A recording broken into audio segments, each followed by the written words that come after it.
দুই এজনে কৈছে শ্ৰীমন্ত শংকৰদেৱ সংঘৰ অধিৱেশন মানে খোৱা বোৱাই নেকি ভিডিঅটো সেইসকলক উদ্দেশ্যি এতিয়া প্ৰথম কথাটো হ'ল 4টা দিন কোনো পাৰিশ্ৰমিক নোলোৱাকৈ দিনে নিখাই ভকতক ৰান্ধি খুৱাম বুলি ভাবিবলৈ প্ৰতিগৰাকী ভকতৰ মনত সাহস থাকিব লাগিব আৰু আদৰ্শ থাকিব লাগিব যি সাহস আৰু আদৰ্শ এই সকল ভকতৰ মাজত আছে এইটো কেন্দ্ৰীয় ভঁৰাল ঘৰ ইয়াত কুইণ্টলে কুইণ্টলে মজুত ৰখা হৈছিল ৰঙালাও মিঠাতেল দালি আদি বিবিধ সামগ্ৰী যিবোৰ প্ৰতি সাজৰ বাবে প্ৰয়োজন হৈছিল প্ৰতি সাজত 70 কুইণ্টলতকৈ অধিক পাচলিৰ প্ৰয়োজন এয়া এখন এখন জিলায় এখন এখন আঞ্চলিক বা কেতিয়াবা কোনো ব্যক্তি বিশেষীয় ভকতলৈ আগবঢ়োৱা সামগ্ৰীৰ পৰিমাণ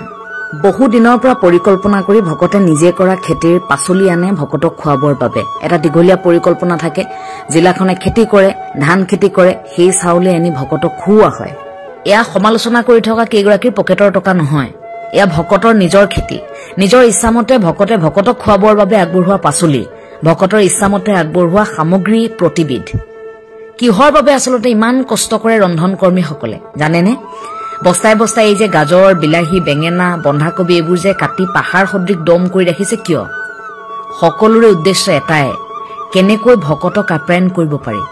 এয়াই মানৱ সেৱা এয়া ৰাইজৰ টকা পানীত পেলোৱা বুলি নকয় বয়োজ্যেষ্ঠ ভকতে এবাৰ ভাবি চাওকচোন জুই তাপটো ভাগৰি পৰা নাই কিয় কাৰণ তেখেতসকলৰ এটা হট মন আছে পুৱা 2 বজাৰ পৰা গাত 3 বস্তলৈ ৰন্ধন কৰ্মী সিদ্ধ সিজাইছে প্ৰতিগৰাকী আয়ে 2 বজাৰ পৰা পুৱতি নিশা 3 বজাৰ পৰা তেওঁলোক আহি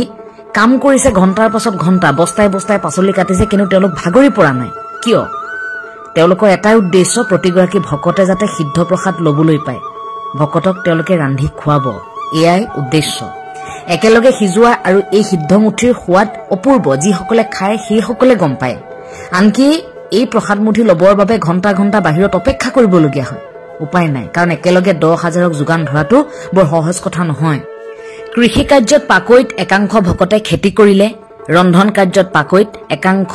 ৰন্ধন কৰ্মীয়ে ৰান্ধিলে সহযোগিতা আগবঢ়ালে প্ৰতিগৰাকী ভকত বৈষ্ণৱে কেন্দ্ৰীয় সেৱাবাহিনী সেৱক সেৱিকাসকলৰ সহযোগত প্ৰতি মুহূৰ্তত হাজাৰ হাজাৰ ভকত বৈষ্ণৱক এই বৃহৎ ভোজনালয়টোত যোগান ধৰা হ'ল সিদ্ধ প্ৰসাদৰ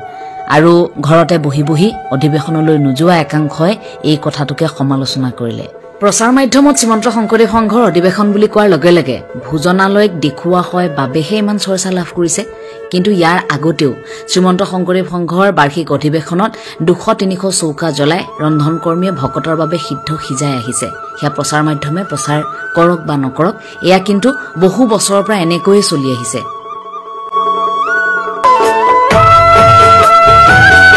বান্ধৱ কৃষ্ণ